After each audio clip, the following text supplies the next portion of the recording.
জানিয়ে দেব আজকের পশ্চিমবঙ্গ ও দেশ বিদেশের সবথেকে বড় গুরুত্বপূর্ণ 30টি তাজা সংবাদ। খবরের শুরুতেই জানিয়ে দেব সংবাদ শিরোনাম, পরেই থাকবে বিস্তারিত। মমতার দুয়ারে সরকার অতীত, 15ই জুন থেকে রাজ্যের প্রতি ব্লকে বসছে জনকল্যাণ শিবির। আমফানের সর্বহারাদের ত্রাণের টাকা নেতাদের পকেটে, এবার অভিষেকের বিরুদ্ধে 250 কোটির দুর্নীতি মামলা।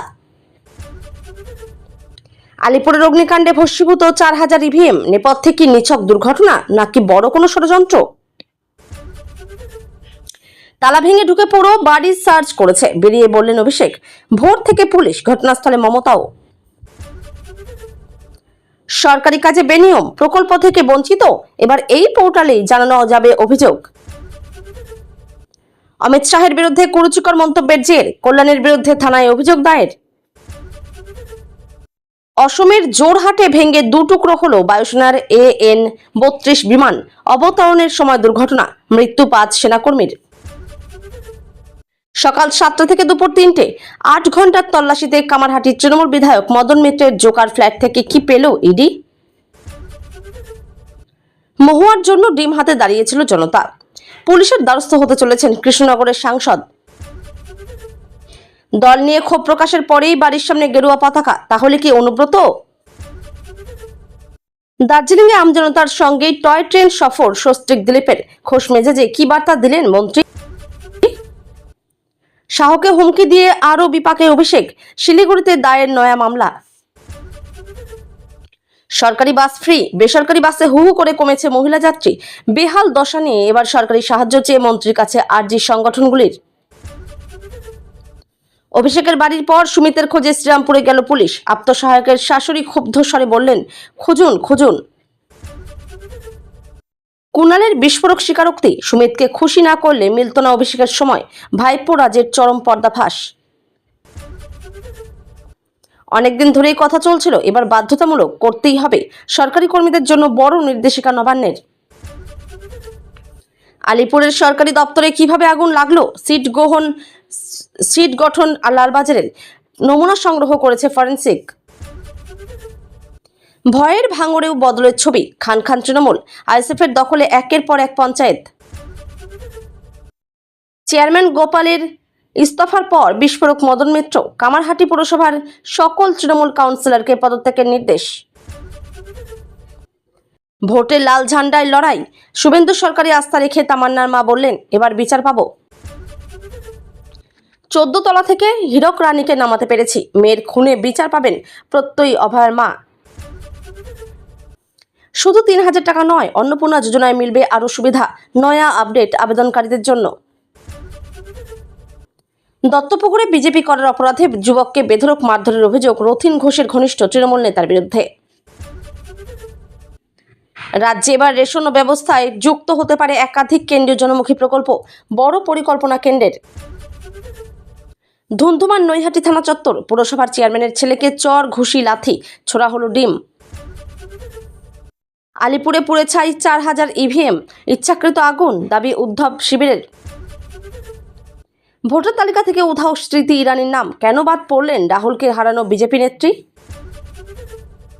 ভোটের 1.5 মাস পরও স্কুল দখল করে কেন্দ্রীয় বাহিনী, পড়ুয়াদের স্বার্থে এবার সরতে হবে অন্যত্র, নির্দেশ জারি। এতক্ষণ শুনছিলেন সংবাদ শিরোনাম, এখন আসছি বিস্তারিত খবরে। মমতার দুয়ারে সরকার অতীত, 15 জুন থেকে রাজ্যের প্রতি ব্লকে বসছে জনকল্যাণ শিবির। 26-এর ঐতিহাসিক ক্ষমতার পালাবদলের পর রাজ্যের আমজনতাকে দেওয়া অন্যতম সেরা নির্বাচনী প্রতিশ্রুতি পূরণ করতে চলেছে নতুন বিজেপি সরকার। এবার সরাসরি সাধারণ মানুষের ঘরের দোরগোড়ায় সরকারি পরিষেবা পৌঁছে দিতে এক নজিরবিহীন সিদ্ধান্ত নিল নবান্ন। পূর্বতন তৃণমূল সরকারের দুয়ারে সরকার প্রকল্পের ধাঁচেই এবার রাজ্য জুড়ে ব্লক স্তরে বিশেষ জনকল্যাণ শিবিরের আয়োজন করতে চলেছে বর্তমান সরকার। নবান্ন সূত্রে খবর, আগামী 15, 16 এবং 17 জুন এই 3 দিন ধরে পশ্চিমবঙ্গের প্রতিটি ব্লকে বসবে এই মেগা আউটরিচ ক্যাম্প। নতুন সরকারের এটাই হতে চলেছে প্রথম বড়সড় জনসংযোগ কর্মসূচি, যা ঘিরে ইতিমধ্যে রাজ্যবাসীর মনে ব্যাপক কৌতূহল ও উদ্দীপনা তৈরি হয়েছে। 55 ধরনের ডিজিটাল পরিষেবা এক ছাতার তলায়। 3 দিনের এই বিশেষ কর্মসূচিতে সাধারণ মানুষ এক ছাতার তলায় কেন্দ্র ও রাজ্য উভয় সরকারের চলমান 55টি গুরুত্বপূর্ণ প্রকল্পের সুযোগ সুবিধা পাবেন। বিশেষ করে যে সমস্ত মহিলারা অন্নপূর্ণা যোজনার ফর্ম ফিল আপ করা নিয়ে বা প্রকল্পের খুঁটিনাটি তথ্য বুঝতে সমস্যায় পড়ছিলেন, তাদের জন্য এই শিবির অত্যন্ত লাভদায়ক হতে চলেছে। সেখানে উপস্থিত সরকারি আধিকারিকরা নিজে দাঁড়িয়ে থেকে ফর্ম ফিল আপ ও নিয়মাবলী বুঝিয়ে দেবেন। অন্নপূর্ণা যোজনা ছাড়াও এই মেগা ক্যাম্পে যুবশক্তি প্রকল্প, বিধবা ভাতা, পিএম কিষাণ যোজনা এবং বার্ধক্য ভাতার মতো অত্যন্ত জনপ্রিয় ও ফ্ল্যাগশিপ প্রকল্পগুলোর জন্য নতুন করে নাম নথিভুক্ত করা যাবে। একই সঙ্গে আধার কার্ড, ভোটার কার্ড বা অন্যান্য জরুরি সরকারি নথিতে কোনো ধরনের ভুলভ্রান্তি থাকলে তা অন স্পট ঠিক করার জন্য বিশেষ কাউন্টার থাকবে এই শিবিরে। কোনো সরকারি কাজ দীর্ঘদিন ধরে আটকে থাকলে সরাসরি ক্যাম্পে এসে লিখিত অভিযোগ জানানোর সুবিধাও থাকছে। বঞ্চিতদের হকের টাকা ফেরাতে কোমর বাঁধছে প্রশাসন। রাজনৈতিক মহলের মতে ভোটের আগে দেওয়া গ্যারান্টি বা প্রতিশ্রুতি রক্ষা করতেই প্রশাসনকে একেবারে মাঠ পর্যায়ে নামিয়ে আনছেন নতুন মুখ্যমন্ত্রী। তথ্যের অভাব বা প্রশাসনিক জটিলতার কারণে যাতে কোনো যোগ্য বা দরিদ্র মানুষ সরকারি অনুদান থেকে বঞ্চিত না হন, তার জন্য সমস্ত জেলাশাসক ও জেলা প্রশাসনকে কোমর বেঁধে ময়দানে নামার করার নির্দেশ দেওয়া হয়েছে। 15 জুন থেকে 17 জুনের এই 3 দিনের মেগা ড্রাইভ যে 26-এর বঙ্গে নতুন সরকারের পায়ের তলার মাটি আরও শক্ত করবে তা বলাই বাহুল্য। আমফানের সর্বহারাদের ত্রাণের টাকা নেতাদের পকেটে। এবার অভিষেকের বিরুদ্ধে 250 কোটির দুর্নীতি মামলা। দিন দিন বিপদ বাড়ছে অভিষেক বন্দ্যোপাধ্যায়ের। এবার তার বিরুদ্ধে উঠল আমফানের ত্রাণ দুর্নীতির অভিযোগ। ডায়মন্ড হারবারের সাংসদের বিরুদ্ধে এবার উঠল আমফানের ত্রাণ দুর্নীতির অভিযোগ। শনিবার বিষ্ণুপুর থানায় অভিযোগ দায়ের করেন বিজেপি নেতা অভিজিৎ দাস ববি। ডায়মন্ড হারবারের প্রতিটি থানায় অভিযোগ দায়ের করা হবে বলেই জানান তিনি। পুলিশ কমিশনারের কাছে সিট গঠন করে তদন্তের আর্জিও জানান ববি। 2020 সালে 20 মে বাংলা ওড়িশা উপকূলে আছড়ে পড়ে শক্তিশালী ঘূর্ণিঝড় আমফান। তাতে সবচেয়ে বেশি ক্ষতিগ্রস্ত হয় দক্ষিণ 24 পরগনার বিস্তীর্ণ এলাকা। কেন্দ্রের তরফে ত্রাণ পাঠানো হয়। ডায়মন্ড হারবারের বিজেপি নেতা অভিজিৎ দাস ববির দাবি, ওই টাকা আদতে কাজে লাগেনি ক্ষতিগ্রস্তদের, অথচ তা ডায়মন্ড হারবারের সাংসদ অভিষেক বন্দ্যোপাধ্যায়ের নির্দেশে আত্মসাৎ করেছেন তৃণমূল নেতা নেত্রীরা। তার আরও দাবি, বিষ্ণুপুর 1 ব্লকে আমফানে ক্ষতিগ্রস্ত বাড়ি মেরামতির জন্য 25 কোটি 80 লক্ষ 20,000 টাকা বরাদ্দ হয়। ঘরের সংখ্যা ছিল 31,000, অথচ কাগজে কলমে দেখানো হয়েছে 34,000 ঘর। এবং বিষ্ণুপুর 2 ব্লকে 32 কোটি 5 লক্ষ 95,000 টাকা দুর্নীতি হয়েছে। ববির আরও অভিযোগ, একই ফোন নম্বরে 6 থেকে 7 জন, একই অ্যাকাউন্টে 7 থেকে 8 জন এবং একই পরিবারে 11 থেকে 12 জন করেই টাকা পেয়েছেন। বিষ্ণুপুর থানায় অভিযোগ দায়ের করা হয়েছে। আগামী দিনে ডায়মন্ড হারবারের প্রত্যেকটি থানায় অভিযোগ দায়ের করা হবে বলেই জানান ববি। তিনি আরও জানান, পুলিশ সুপারকে জানানো হয়েছে সিট গঠন করে তদন্তের দাবিও জানান তিনি। তৎকালীন বিডিও, প্রধান, উপপ্রধান, জেলা পরিষদের সভাপতি সহ প্রশাসনিক কর্তা ব্যক্তিদের সকলকে আওতাভুক্ত করার দাবি জানানো হয়েছে। বিপর্যয় মোকাবিলা তহবিলের টাকা তছরূপের অভিযোগে অভিষেক বন্দ্যোপাধ্যায়ের বিরুদ্ধে একাধিক ধারায় মামলা রুজু হয়েছে। বলে রাখা ভালো, বিধানসভার সইজাল এবং ডিজে মন্তব্য মামলায় আপাতত জেরবার অভিষেক। দুটি ঘটনারই তদন্তভার সিআইডির কাঁধে। সইজাল মামলায় ভবানী ভবনে গত বৃহস্পতিবার হাজিরা দিয়েছেন অভিষেক। প্রায় 5.5 ঘন্টা তাকে জেরা করা হয়। এই মামলায় আগামী রবিবার ফের হাজিরা দিতে হবে তাকে। আবার শুক্রবার তার বাড়িতে গিয়ে ডিজে মন্তব্য মামলার হাজিরা সমন পৌঁছে দেয় সিআইডি। এই মামলায় আগামী 16 জুন তলব করা হয়েছে তাকে। এর মাঝে 15 জুন ইডি দপ্তরে হাজিরার কথা রয়েছে অভিষেকের। তার মাঝে ফের আমফান ত্রাণ দুর্নীতিতে এফআইআর। বিপদ যে ক্রমশ বাড়ছে সে বিষয়ে কোনো সন্দেহ নেই। আলিপুরের অগ্নিকাণ্ডে ভস্মীভূত 4,000 ইভিএম, নেপথ্যে কি নিছক দুর্ঘটনা নাকি বড় কোনো ষড়যন্ত্র? আলিপুরের জেলা পরিষদ ভবনে ভয়াবহ অগ্নিকাণ্ডের ঘটনা রাজ্য জুড়ে ব্যাপক চাঞ্চল্য ও উদ্বেগ ছড়িয়েছে। এই অগ্নিকাণ্ডে বিপুল পরিমাণ সরকারি সম্পত্তি এবং গুরুত্বপূর্ণ নথিপত্র ধ্বংস হওয়ার পাশাপাশি দানা বেঁধেছে রহস্য। ঘটনাটির তদন্তে লালবাজার ইতিমধ্যেই বিশেষ তদন্তকারী দল গঠন করেছে। কি ধ্বংস হয়েছে? প্রাথমিক তদন্ত ও দমকল সূত্রের খবর অনুযায়ী ক্ষয়ক্ষতির পরিমাণ অপরিসীম। ইভিএম ও ভিভিপ্যাট। ভবনের 10 তলায় দক্ষিণ 24 পরগনার প্রায় 4,000 ইভিএম ও ভিভিপ্যাট রাখা ছিল, যার সিংহভাগই পুড়ে ছাই হয়ে গেছে বলে আশঙ্কা করা হচ্ছে। ইতিমধ্যে নির্বাচন কমিশন এই বিষয়ে বিস্তারিত রিপোর্ট তলব করেছে। বন দপ্তরের গুরুত্বপূর্ণ প্রমাণ, চোরা শিকারীদের কাছ থেকে উদ্ধার হওয়া বন্যপ্রাণীর দেহাংশ এবং বহু গুরুত্বপূর্ণ বৈজ্ঞানিক নমুনা সংরক্ষিত ছিল ওই ভবনে। অগ্নিকাণ্ডে এই সমস্ত প্রমাণ ভস্মীভূত হওয়ায় একাধিক বিচারাধীন মামলা তদন্ত বড়সড় বাধার মুখে পড়ল। তদন্ত ও রহস্যের মোড়। আগুন লাগার কারণে দমকল ও প্রশাসনের অন্তরেও ধোঁয়াশা রয়েছে। শর্ট সার্কিট নাকি এর পেছনে রয়েছে কোনো অন্তর্ঘাত বা নাশকতার যোগ? সেই প্রশ্নের উত্তর খুঁজতেই ফরেনসিক বিশেষজ্ঞদের দল শুক্রবার পুনরায় ঘটনাস্থলে গিয়ে নমুনা সংগ্রহ করেছেন। অতিরিক্ত মুখ্য নির্বাচনী আধিকারিক অরিন্দম নিয়োগী ইতিমধ্যেই ঘটনাস্থল পরিদর্শন করেছেন এবং ক্ষয়ক্ষতির পূর্ণাঙ্গ তালিকা তৈরির কাজ শুরু হয়েছে। দমকলের প্রতিমন্ত্রী কৌশিক চৌধুরী জানিয়েছেন, আগুনের তীব্রতা এতটাই বেশি ছিল যে ভবনের কাঠামোটিও বেশ ক্ষতিগ্রস্ত হয়েছে। প্রশাসনিক ও রাজনৈতিক উদ্বেগ।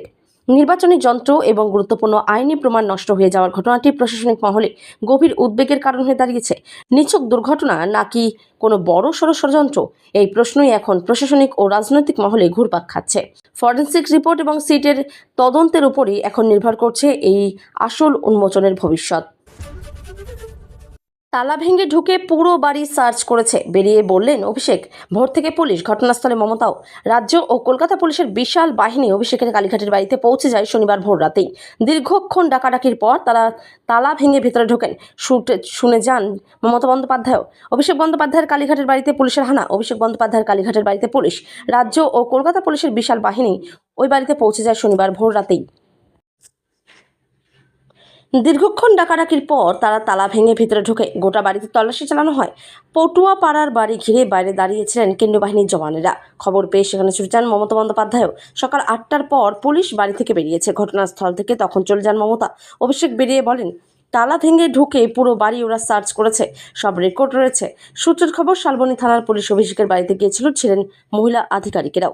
কোনো মামলায় এই তৎপরতা এখনও স্পষ্ট নয়। স্থানীয় সূত্রে জানা গেছে, শনিবার ভোর 3টের কিছু পরেই পুলিশ বাহিনী অভিষেকের বাড়ির সামনে পৌঁছয়। তখন থেকেই সঙ্গে ছিল কেন্দ্রীয় বাহিনী। পুলিশের একাধিক গাড়ি সেখানে দাঁড় করানো হয়। এরপর আধিকারিকরা বাড়িতে ঢোকার চেষ্টা করেন। বাড়ির সদস্যদের ডাকাডাকি করা হয়। দীর্ঘক্ষণ পর তারা তালা ভাঙার সিদ্ধান্ত নেন। প্রায় 5 ঘন্টা পুলিশ সেখানে ছিল। বাইরে প্রচুর সংখ্যায় ছিলেন কেন্দ্রীয় বাহিনীর জওয়ানেরা। সকাল 7টার পর পুলিশ আধিকারিকেরা কয়েকজন অভিষেকের বাড়ি থেকে বেরিয়ে এসেছিলেন। বাইরে তারা বেশ কিছুক্ষণ আলোচনা করেন নিজেদের মধ্যে, পরে আবার ভিতরে ঢুকে যান।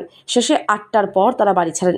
রাজ্য পুলিশের গোয়েন্দা বিভাগ সিআইডি বৃহস্পতিবারই অভিষেককে জিজ্ঞাসাবাদ করেছে। কলকাতা হাইকোর্টের নির্দেশের পর সেদিন সন্ধ্যায় অভিষেক ভবানী ভবনে সিআইডি দপ্তরে হাজিরা দিয়েছিলেন। বিধানসভায় সইজাল কাণ্ডে তাকে টানা 5.5 ঘন্টা জিজ্ঞাসাবাদ করেন গোয়েন্দারা। রাত 11:30টার পর ভবানী ভবন থেকে বেরিয়ে অভিষেক কালীঘাটে মমতা বন্দ্যোপাধ্যায়ের বাড়িতে যান। ওই মামলায় রক্ষাকবচ চেয়ে তিনি হাইকোর্টের দ্বারস্থ হয়েছিলেন। আদালত জানিয়েছে 2 সপ্তাহ পরে মামলাটি ফের শোনা হবে। ততদিন পর্যন্ত অভিষেকের বিরুদ্ধে সিআইডি কোনো কঠোর পদক্ষেপ করতে পারবে না, তবে অভিষেককেও তদন্তে সহযোগিতা করতে হবে। সরকারি কাজে বেনিয়ম, প্রকল্প থেকে বঞ্চিত, এবার এই পোর্টালেই জানানো যাবে অভিযোগ। সাফল্য পেয়েছে জনতার দরবার। শুরু হয়েছে আপনার সরকার আপনার পাশে হেল্পলাইন নম্বর। এবার শুরু করা হলো পোর্টালও। সেখানে জানানো যাবে অভিযোগ। সরকারের জনকল্যাণ বিভিন্ন প্রকল্প, যেমন অন্নপূর্ণা যোজনা, বার্ধক্য ভাতা, আগামীতে শুরু হতে চলা অন্যান্য প্রকল্প বা যে কোনো বিষয়ে অভিযোগ জানানো যাবে এই পোর্টালে। কি করে অভিযোগ জানানো যাবে?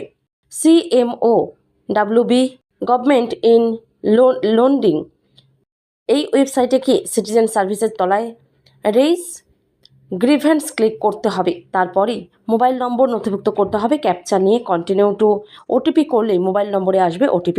তা বসালেই নতুন পেজ ওপেন হবে। সেখানে একটি ফর্ম ফিল আপ করতে হবে। আবেদনকারীর নাম, কোন জেলার বাসিন্দা, ঠিকানা, মহকুমা, পুলিশ স্টেশন, বিধানসভা, এই প্রয়োজনীয় তথ্য দেওয়ার পর আপনার সমস্যা লিখতে পারবেন। প্রয়োজনীয় ছবিও আপলোড করতে পারবেন। সাবমিট করার পর সব কিছু খতিয়ে দেখে ব্যবস্থা নেওয়া হবে। আবেদনকারীর মোবাইলে সেই আপডেটও দেওয়া হতে পারে।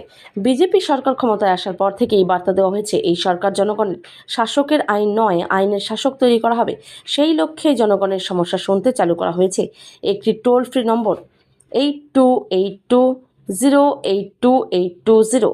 এই নম্বরের ফোন করে অভিযোগ জানানো যাচ্ছে। এবার শুরু হলো পোর্টালও। এছাড়াও সল্টলেকে চলছে মুখ্যমন্ত্রীর জনতার দরবারও। অমিত শাহের বিরুদ্ধে কুরুচিকর মন্তব্যের জের, কল্যাণের বিরুদ্ধে থানায় অভিযোগ দায়ের। স্বরাষ্ট্রমন্ত্রী অমিত শাহের বিরুদ্ধে কুরুচিকর মন্তব্যের জের শ্রীরামপুর থানায় তৃণমূল কংগ্রেসের সাংসদ কল্যাণ বন্দ্যোপাধ্যায়ের বিরুদ্ধে অভিযোগ দায়ের করলেন ভাস্কর ঘোষ নামের এক বিজেপি কর্মী। তাদের অভিযোগ, কল্যাণকে অবিলম্বে গ্রেপ্তার করতে হবে। ওই বিজেপি কর্মীর অভিযোগ, কল্যাণ বন্দ্যোপাধ্যায় দীর্ঘদিন ধরেই প্রকাশ্যে স্বরাষ্ট্রমন্ত্রী অমিত শাহের বিরুদ্ধে উল্টোপাল্টা কথা বলে, কুরুচিকর মন্তব্য করে, গুন্ডা, খুনি, এই সব কথা বলে অমিত শাহজিকে অপমান করে। এছাড়াও 2021 সালের বিধানসভার ভোটের পরে হিংসার সঙ্গে উনি যুক্ত ছিলেন। বিজেপি কর্মীদের মারধর করতে উস্কানি দিয়েছিলেন। 21 বিধানসভা ভোটের পর শ্রীরামপুরে অশান্তি ছড়ানোর পিছনেও ওনার ভূমিকা ছিল। তাই ওনাকে অবিলম্বে গ্রেপ্তার করতে হবে। আইসিকে এই দাবি জানাই। আইসি জানিয়েছেন, অভিযোগ খতিয়ে দেখে ব্যবস্থা নেব। তবে শুধুই স্বরাষ্ট্রমন্ত্রী অমিত শাহ নন, রাজ্যের মুখ্যমন্ত্রী শুভেন্দু অধিকারীকেও গালিগালাজ করেন কল্যাণ। সেই বিষয়েও শ্রীরামপুর থানায় অভিযোগ জানিয়েছেন ভাস্কর ঘোষ নামের ওই বিজেপি কর্মী। তবে শুধুই শ্রীরামপুর নয়, কল্যাণের বিরুদ্ধে রিষড়া থানাতেও অভিযোগ দায়ের হয়েছে। গতকাল শুক্রবার রাতে তৃণমূল সাংসদের বিরুদ্ধে রিষড়া পুরসভার 10 নম্বর ওয়ার্ডের বিজেপি কাউন্সিলর মনোজ সিং অভিযোগ জানান। 26 বাংলার বিধানসভা নির্বাচনের সময় তৃণমূল কংগ্রেসের সাংসদ কল্যাণ বন্দ্যোপাধ্যায় হিন্দিভাষীদের নিয়ে অপমানজনক মন্তব্য করেন বলে অভিযোগ। সেই বিষয়েই থানায় অভিযোগ জানান বিজেপি কাউন্সিলর মনোজ সিং। তার দাবি, বিধানসভা নির্বাচনের সময় কল্যাণ বন্দ্যোপাধ্যায়ের করা মন্তব্য হিন্দিভাষী মানুষের ভাবাবেগে আঘাত করেছে এবং তা অত্যন্ত আপত্তিকর। অভিযোগপত্রে সাংসদের বিরুদ্ধে প্রয়োজনীয় আইনি পদক্ষেপের দাবি জানানো হয়েছে। যদিও অভিযোগের ভিত্তিতে পুলিশ কী পদক্ষেপ নিয়েছে তা এখনও স্পষ্ট নয়। অসমের জোরহাটে ভেঙে দুটুকরো হলো বায়ুসেনার AN-32 বিমান। অবতরণের সময় দুর্ঘটনা, মৃত্যু 5 সেনাকর্মীর। রৌরিয়া বায়ুসেনা ঘাঁটিতে অবতরণের সময় শনিবার সকালে এই দুর্ঘটনা ঘটে বলে জানা গিয়েছে। ভেঙে পড়ার পরই বিমানে আগুন ধরে যায়। অসমের জোরহাটে বায়ুসেনার AN-32 বিমান ভেঙে পড়ে 5 সেনাকর্মীর মৃত্যু হলো। মৃতদের মধ্যে রয়েছেন squadron leader Prashant Singh, flight lieutenant Shubham Kumar, sergeant Jitendra Sharma, Agniveer Vayu Kshimaram কুমাওয়াত এবং দানিশ আলম। রৌরিয়া বায়ুসেনা ঘাঁটিতে অবতরণের সময় শনিবার সকালে এই দুর্ঘটনা ঘটে বলে জানা গিয়েছে। ভেঙে পড়ার পরই বিমানে আগুন ধরে যায়, দুটুকরো হয়ে যায় বিমানটি।